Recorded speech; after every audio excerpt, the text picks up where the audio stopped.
A paz de Deus, meu precioso irmão Carlos, sempre no glorioso nome do Senhor Jesus. Olha, meu querido irmão, veja bem, eu vou tratar do básico, tá? do elementar, do fundamental, porque se eu ficar dando resposta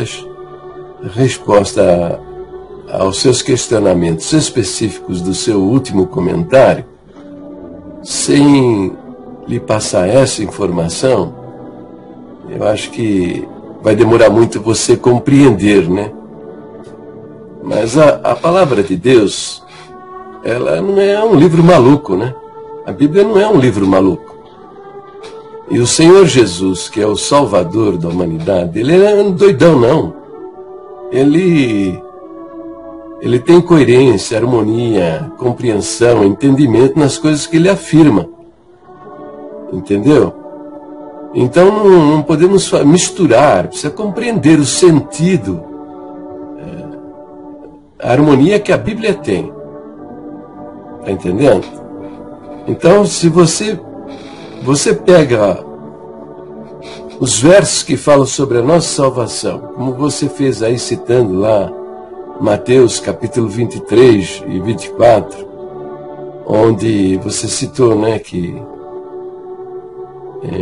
aquela passagem que os homens vão comparecer. Mateus 25 lá, você menciona, né, Mateus 25, onde os homens vão comparecer diante do Senhor e eles serão reprovados porque eles não tiveram amor ao próximo, né? Então veja, isso aí, se você compara então o Evangelho da salvação do livro de Mateus, Marcos e Lucas, a doutrina da salvação que ele expõe no livro de Mateus, Marcos e Lucas, e compara com a doutrina da salvação que você lê no Evangelho de João, você vê que é uma contradição flagrante, né? No Evangelho de Mateus, Marcos e Lucas, a salvação é condicional. Para entrar no reino de Deus, você tem que fazer alguma coisa. E no Evangelho de João, você não tem que fazer nada. Entendeu? Ele é completo, suficiente, perfeito. Não é esse tipo de coisa, né?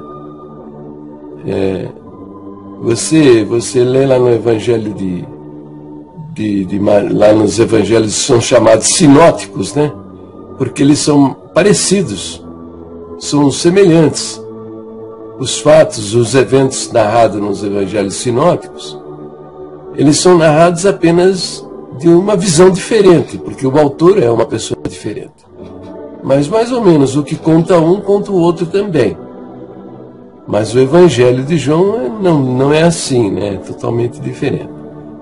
Então você vê lá o caso, por exemplo, do jovem rico que se aproximou do Senhor Jesus e perguntou o que devo fazer para herdar a vida eterna. Então veja, a palavra herdar, ele já está querendo uma condição que ele não poderia receber de vida. Herança você só recebe depois que morreu, né? Entendeu? Ele está falando em herdar, ele não fala em ter e ser. A resposta foi, né? É uma exigência. A resposta foi uma exigência. Que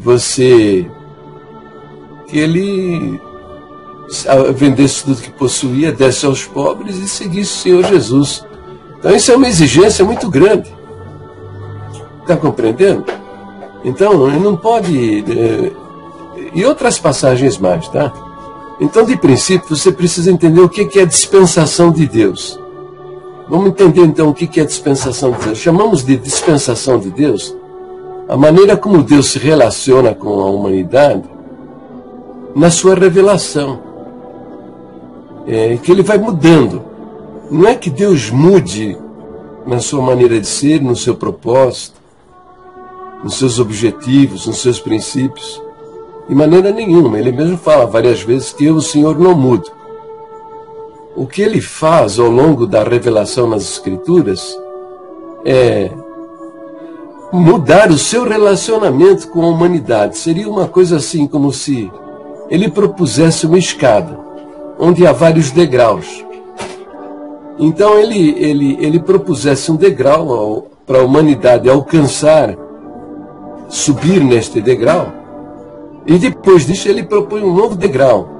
E assim a humanidade vai subindo esta escada do conhecimento até chegar ao pleno conhecimento da vontade de Deus. Então vamos lá, vamos pensar em termos de degraus, tá? Temos o primeiro degrau, que é o degrau da inocência. Quando aconteceu esse primeiro degrau? Quando foi esse momento? Veja, Adão e Eva, eles eram inocentes e viviam no paraíso, no jardim do Éden. Não é verdade? Você conhece o livro de Gênesis, você sabe que Adão e Eva, eles eram inocentes. Essa primeira dispensação é chamada de inocência, exatamente por isso. Adão e Eva, nesse momento, eles representavam a humanidade. Todos os homens. Era um casal que representava toda a humanidade. E como é que Deus se relacionava com a humanidade nesse momento? Lá no livro de Gênesis, você lê que Deus visitava o casal todas as tardes, na viração do dia, e falava com eles face a face. Bem, daí Adão pecou, né? Adão e Eva entraram na desobediência e foram expulsos do paraíso. E o que aconteceu então? Este é um novo degrau, é uma nova situação. Mudou então a maneira de Deus se relacionar com a humanidade. Adão já não tinha mais o bate-papo diário, olho no olho com o Criador, o Eterno. Mas ele passou a guiar-se pela sua consciência, porque ele já tinha conhecimento do bem e do mal. Está entendendo? Não mudou a maneira de Deus se relacionar com a humanidade. Adão e Eva representavam toda a humanidade. Mudou. Já não falava mais cara a cara com Deus. Eles tinham a consciência para escolher entre o que era bom e era mal. E veio Adão e toda a sua família. A humanidade estava sendo se apropriando das verdades de Deus nesse momento de uma maneira consciente, pela escolha daquilo que é bom e pela rejeição daquilo que é mal. Entende? Bem, em um determinado momento da história da humanidade, veja, Deus vai mudar esse relacionamento com a humanidade. Ele vai passar a tratar com a humanidade de uma maneira diferente. O que aconteceu? Aconteceu que Deus escolhe um homem, Abraão, e faz dezenas de promessas, prometendo que abençoaria todas as famílias da terra por intermédio da descendência de Abraão. Então, desse homem e sua família, ele faz um povo e passa a se relacionar diretamente com esse povo por meio dos seus profetas, a guiar esse povo por meio dos seus profetas. Não é verdade? Essa dispensação é a dispensação abraâmica. Entendeu? Veja, não fala sobre os demais povos, as demais nações. Entende? Trata somente do povo de Israel, o povo judeu, descendência de Abraão. Mudou então a maneira que Deus se relacionar com a humanidade? Lógico, mudou. Agora ele só se relacionava com um povo exclusivo, e que ele considera da sua propriedade, que é o povo de Israel, a descendência do homem Abraão. Bem, aí nós temos Samuel, né? E os demais profetas que profetizaram nesse tempo. Mas vamos ver, vai mudar novamente a maneira de Deus se relacionar com o seu povo. O que aconteceu? O povo se rebelou, não aceitou mais ser governado pelos profetas. Eles quiseram reis que governassem sobre eles. Eles queriam ser como as demais nações. Entendeu? Em outras palavras, eles não queriam que os religiosos se metessem na vida, na vida pública deles. Eles já começaram a botar o Senhor Deus de lado. Entendeu? E Deus atendeu o que eles queriam. E deu-lhes reis que governassem sobre ele. E aí você vê, né, Davi, Salomão, Jeroboão, e toda aquela turma aí que estão lá no Velho Testamento. Mudou a maneira de Deus se relacionar com a humanidade, que era representada pelo povo de Israel, pelos descendentes de Abraão. Mudou. E aí o que acontece? Nós encontramos o episódio de José, filho de Jacó, né? Dos 12 filhos de Jacó, encontramos José, né? Que era o preferido de Jacó, era o filho caçula.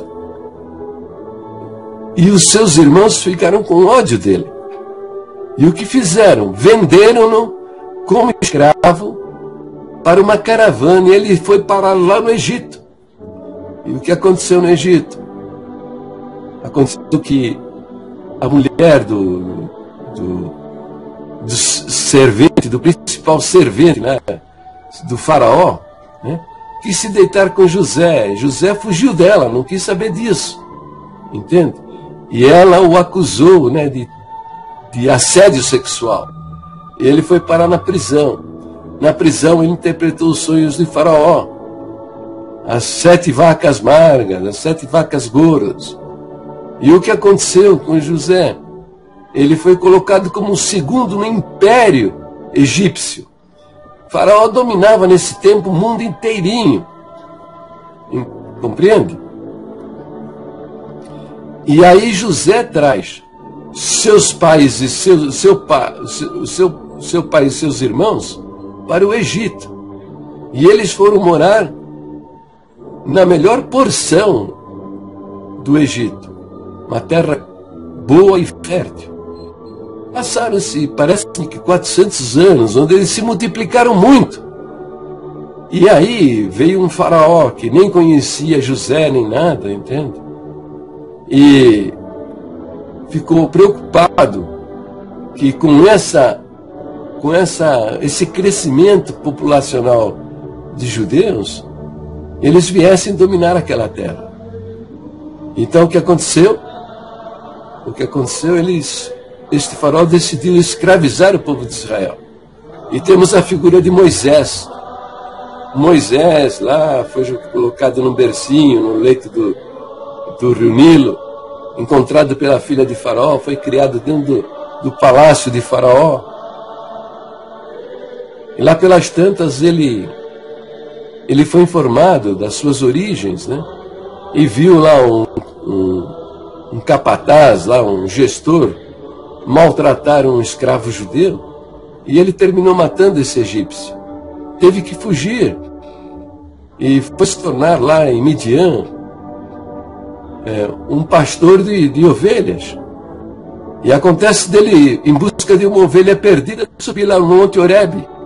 E Deus apareceu a Moisés, entende? E no Monte Horebe lhe deu a lei e as ordenanças. Então vejam, este povo que era governado por reis, mas agora escravos lá no Egito, não tinham rei nenhum para serem governados, né? Mas estavam debaixo dessa dispensação. O rei que eles tinham que governava sobre eles agora não era nem judeu, era um egípcio, era o faraó do Egito, né?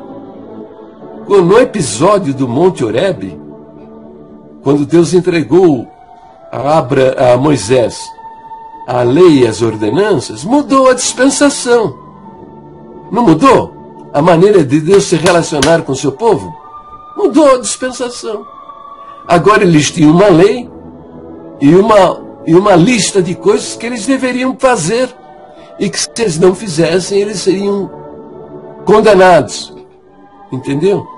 Então, mudou a dispensação? Claro que mudou. Mudou a maneira de Deus se relacionar com a humanidade, que era o povo de Israel.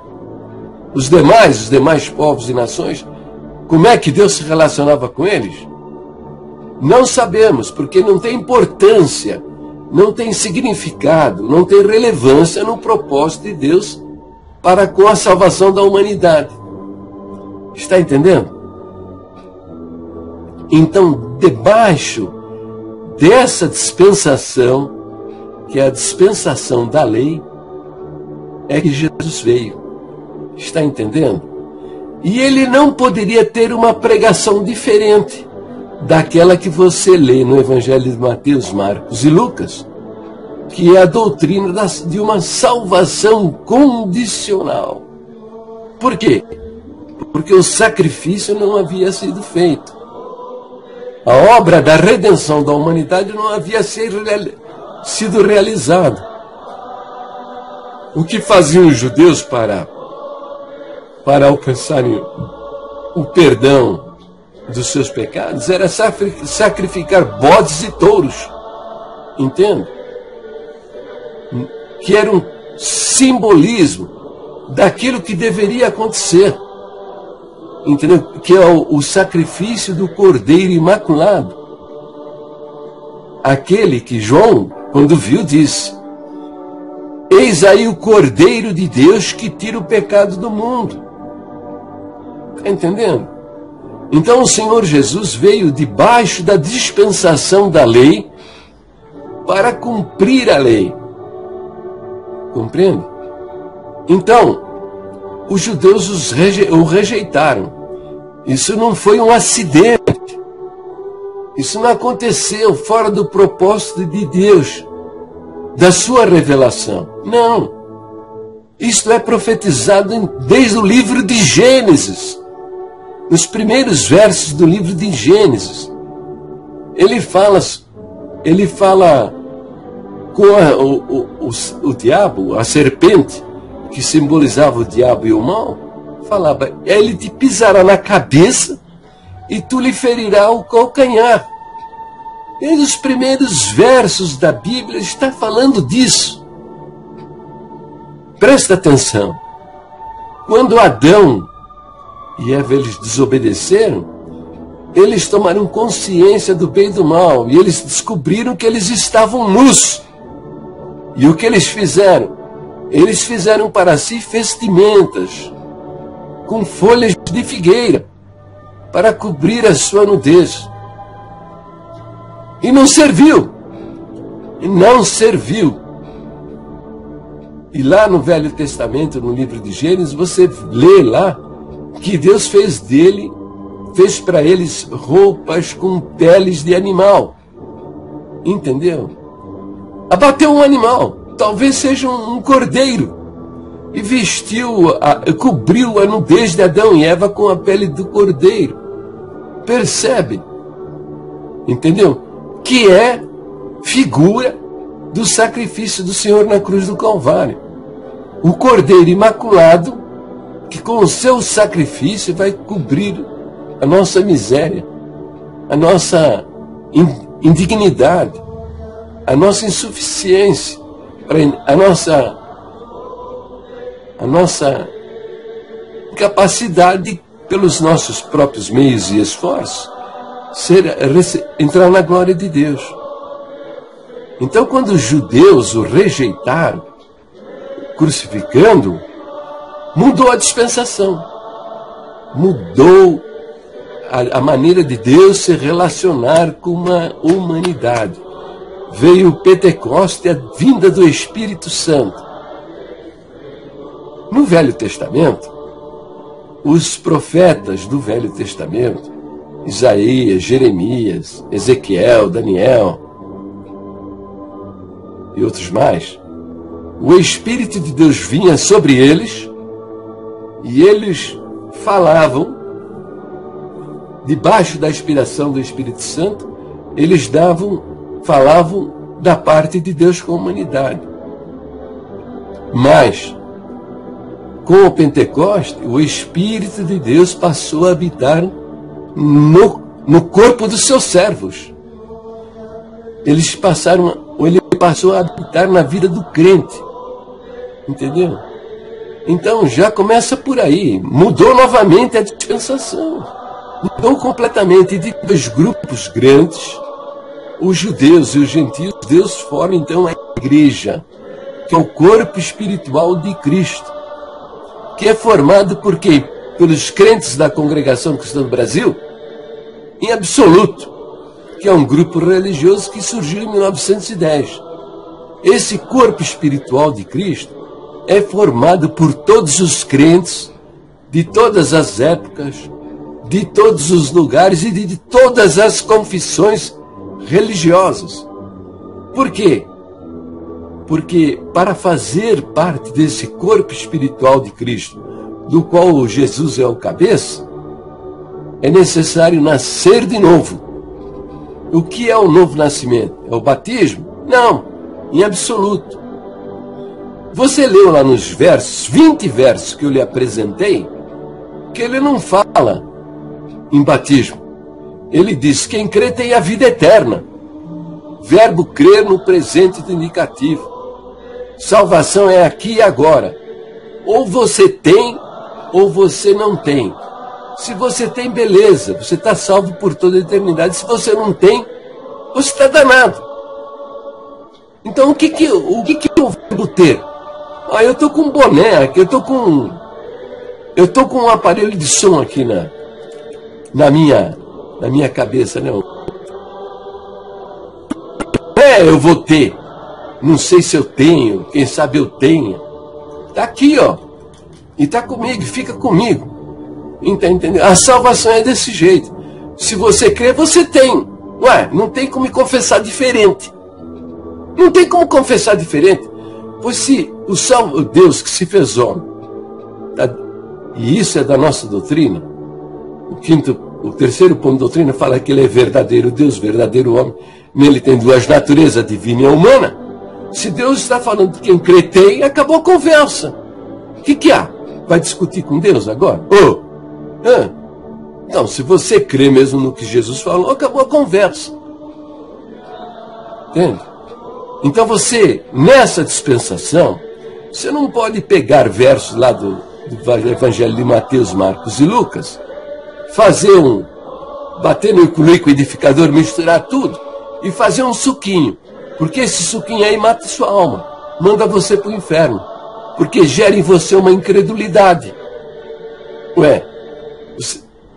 De princípio, não há outra conclusão a ser feita de que Jesus era um cara maluco, porque fala no Evangelho de Mateus, Marcos e Lucas, ele fala uma coisa e no Evangelho ele fala outra coisa diferente. Está entendendo? Então veja, nós falamos de 6 dispensações até agora. A dispensação da inocência, o primeiro degrau. A dispensação da consciência, o segundo degrau. A dispensação da abraâmica, quando Deus chama Abraão e promete abençoar a sua descendência. Essa é a terceira dispensação em mais um degrau. A quarta dispensação é o governo humano, quando eles rejeitaram os profetas para terem um rei que decidisse por eles, não é mesmo? E acabaram tendo um rei estranho, que era o faraó do Egito, para governar a vida deles. Né? É mais um degrau. E aí nós chegamos no quinto degrau, a dispensação da lei e as ordenanças, quando Deus se revela a Moisés e dar-lhe a lei e os 10 mandamentos e toda a ordenança. E no Pentecoste nós temos então a sexta dispensação, que é a dispensação da graça, onde o próprio Deus, pelo seu Espírito Santo, revela o Evangelho da graça de Deus. O que é o Evangelho da graça? A palavra diz: favor que nós não merecemos. Não tem nada, o Evangelho da graça, desta dispensação, não tem nada a ver com obrigações, firmeza, fidelidade, boas obras. pertencer à igreja, a batizar, não tem nada a ver com isso. Eu lhe apresentei 20 versos de pessoas salvas. Ele de 20 pessoas, 20 versos que fala simplesmente: quem crê em mim tem a vida eterna. Não é vai ter, não sei se vai ter, vamos ver se vai ter a vida eterna, vou pesar o Carlos Galvez na balança para ver se ele passa no peso. Então, não existe isso. Entendeu? É que a sua cabeça foi manipulada para misturar tudo. E você vive debaixo de revelação. Quando a verdadeira revelação está aqui nas Escrituras Sagradas. Entende? E toda a palavra que procede do Espírito Santo de Deus tem que estar em harmonia com o que está escrito aqui. Não pode ser diferente. Porque o Espírito de Deus não se contradiz. Ele não vai revelar alguma coisa para os autores do livro da Bíblia e falar na boca de um homem coisas diferentes daquilo que está registrado nas Escrituras. Isso não existe. Isso não existe. Percebe? Isso não existe. Se você ler lá o Novo Testamento também, você vai encontrar pessoas, 5 pessoas, tá? 5 pessoas. O cego de Jericó, a mulher que tinha um fluxo de sangue, aquele que Deus, ele mandou que levantasse e fosse embora com a sua cama, os paralíticos, né? O leproso que voltou para agradecer, entende? Quem mais? Outros mais. Até o endemoniário gadareno, o Novo Testamento relata que ele foi salvo. Sem batismo, sem firmeza, sem fidelidade, sem boas obras. Foram pessoas que se aproximaram do Senhor Jesus. Entendeu? Por exemplo, o leproso que veio, ficou limpo da sua lepra e voltou para agradecer. E já chegou de cara, jogou a cara no chão, se prostrando e adorou ao Senhor Jesus. Ele havia sido curado meia hora, 1 hora antes, né? E o Senhor Jesus disse para os 10 leprosos que fossem lá se apresentar ao sumo sacerdote no templo de Jerusalém. E eles saíram da presença do Senhor Jesus, saíram com a lepra. Mas no caminho eles foram curados. Então, quando é que ele foi curado da sua lepra? 1 hora depois de caminhada? 2 horas? 5 horas? Não sabemos, não relata. Então, mas ele volta limpo da lepra, joga a sua cara no chão, adorando o Senhor Jesus, e o Senhor Jesus diz para ele, pergunta lá dos demais, que foram curados, só você voltou para agradecer? E aí diz, a tua fé te salvou.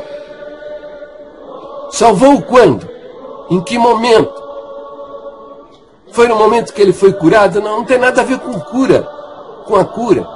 Ele foi informado de que ele estava salvo por toda a eternidade. Que momento? Quando? No momento em que ele viu e ouviu o que o Senhor Jesus dizia e creu. Nesse momento, ele foi salvo por toda a eternidade. A cura da lepra dele veio depois. Um dia depois, um mês depois, 1 ano depois, 2 anos depois, não sabemos. Porque o Novo Testamento não relata. Entende? 5 pessoas. Você lê lá no livro de Zaqueu. Zaqueu e toda a sua família foi salva. A declaração do Senhor Jesus.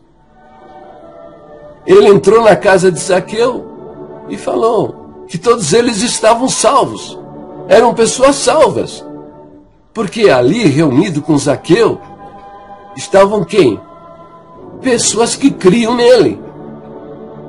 Você não vê falar em batismo, boas obras, firmeza, fidelidade. Entende? Jesus falou quando entrou na casa de Zaqueu. E, em verdade, eu vos digo, hoje entrou salvação nesta casa. O que ele está dizendo, entrou salvação nesta casa? Que todos ali que estavam na casa de Zaqueu, talvez tivesse amigos também, foram salvos. Eram salvos naquele dia que ele entrou lá. Por quê? Porque creram. Porque creram. Está entendendo? Então, de princípio, você precisa entender isso. Agora estamos vivendo os últimos dias dessa dispensação da graça. Tá? Vai se cumprir agora, nesses próximos dias, talvez um mês, 6 meses, 1 ano, vai surgir um governo mundial. Um governo mundial, que é o governo do anticristo. E vai acontecer a última semana de anos prevista pelo profeta Daniel. As 70 semanas de anos. Vai se cumprir a última semana, né, do governo mundial do anticristo. Ele vai estabelecer um governo mundial. E vai trazer muita paz para a humanidade. Entendeu? E na metade da semana, ele vai reunir as nações muçulmanas e vai vir contra Israel para destruir o povo de Israel. Os 3 primeiros 3 anos e meio primeiros do governo mundial será de muita paz e prosperidade. Mas na metade dessa semana de 7 anos, ele vai quebrar esse pacto com Israel, o povo judeu. Tá? Então, virá a terceira guerra mundial. Vai ser terrível, 3 anos e meio terríveis. Quando o povo de Israel estiver na beira da extinção, o Senhor Jesus vai voltar e vai estabelecer o milênio. Tá? O milênio. Vai derrotar o anticristo e vai estabelecer o milênio. E o milênio serão 1000 anos. O evangelho do milênio será o evangelho de Mateus, Marcos e Lucas. Um evangelho condicional. E os homens não terão desculpa do seu pecado. O Senhor Jesus vai governar durante o milênio, dentro do templo de Jerusalém, e os crentes verdadeiros que forem arrebatados na primeira ressurreição serão os seus sacerdotes e vão ajudar o Senhor Jesus no governo mundial que ele vai estabelecer a partir da cidade de Jerusalém. O diabo estará amarrado por 1000 anos. Quer dizer, os homens não terão desculpa para os seus pecados e as suas desobediências.